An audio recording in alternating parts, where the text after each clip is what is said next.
नवरात्रि। चैत्र नवरात्रि 30 मार्च से शुरू होगी और 7 अप्रैल को खत्म होगी। चैत्र नवरात्रि के पहले दिन घट स्थापना के साथ हिंदू नववर्ष का शुभारंभ होता है और गुड़ी पड़वा का त्यौहार मनाया जाता है। इस प्रकार 5 अप्रैल को चैत्र नवरात्र की अष्टमी तिथि का पूजन किया जाएगा और इसी दिन पर कन्या पूजन भी किया जाएगा। इसी के साथ अगले दिन यानी 6 अप्रैल को चैत्र नवरात्र की नवमी तिथि का पूजन और रामनवमी का पर्व मनाया जाएगा। चैत्र नवरात्रि के 9 दिन आदिशक्ति जगत जननी माँ जगदम्बा की उपासना के लिए अत्यंत खास है। कहते हैं कि इस दौरान की गई उपासना का कई गुना अधिक लाभ प्राप्त होता है। हिंदू पंचांग के अनुसार इस साल चैत्र नवरात्रि 30 मार्च से शुरू हो रही है। ऐसे में चलिए जानते हैं कि इस साल चैत्र नवरात्रि में महाअष्टमी किस दिन पड़ेगा। पूजा के लिए शुभ मुहूर्त क्या है। पंचांग के अनुसार इस साल चैत्र शुक्ल पक्ष की अष्टमी तिथि 4 अप्रैल को रात 8:12 से शुरू होगी, जबकि इस तिथि की समाप्ति 5 अप्रैल को शाम 7:26 पर होगी।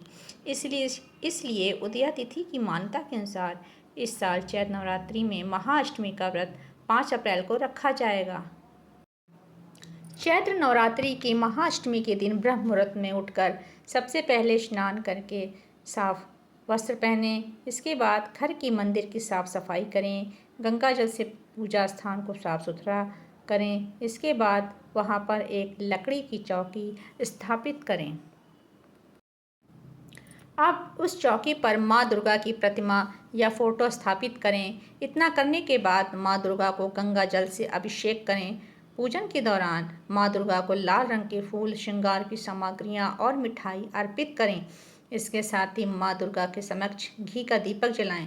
पूजन के दौरान दुर्गा चालीसा या दुर्गा सप्तशती का पाठ करें। चूँकि दुर्गा अष्टमी के दिन कन्या पूजन का भी विधान है, ऐसे में आप चाहें तो इस दिन कन्या पूजन करें और उन्हें श्रद्धापूर्वक भोजन कराएं।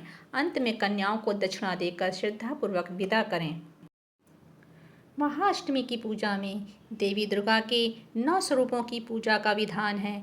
इसलिए महाअष्टमी के दिन विशेष तौर पर माँ दुर्गा की 8वें स्वरूप महागौरी की पूजा की जाती है। पौराणिक मान्यता कि महाअष्टमी के दिन माँ गौरी की पूजा करने से कुंडली का राहु दोष दूर होता है। ज्योतिष शास्त्र में राहु को पाप ग्रह बताया गया है। राहु की महादशा में जातक को शारीरिक, मानसिक और आर्थिक परेशानियों से गुजरना पड़ता है। चैत्र नवरात्रि का पावन पर्व माँ दुर्गा की उपासना के लिए अत्यंत शुभ और फलदायी माना जाता है। इस अवसर पर भक्तजन महाकाली, महालक्ष्मी और माँ सरस्वती की आराधना कर अपनी मनोकामनाओं की पूर्ति और विशेष सिद्धियों की प्राप्ति कर सकते हैं। जय माता रानी, जय माता दी।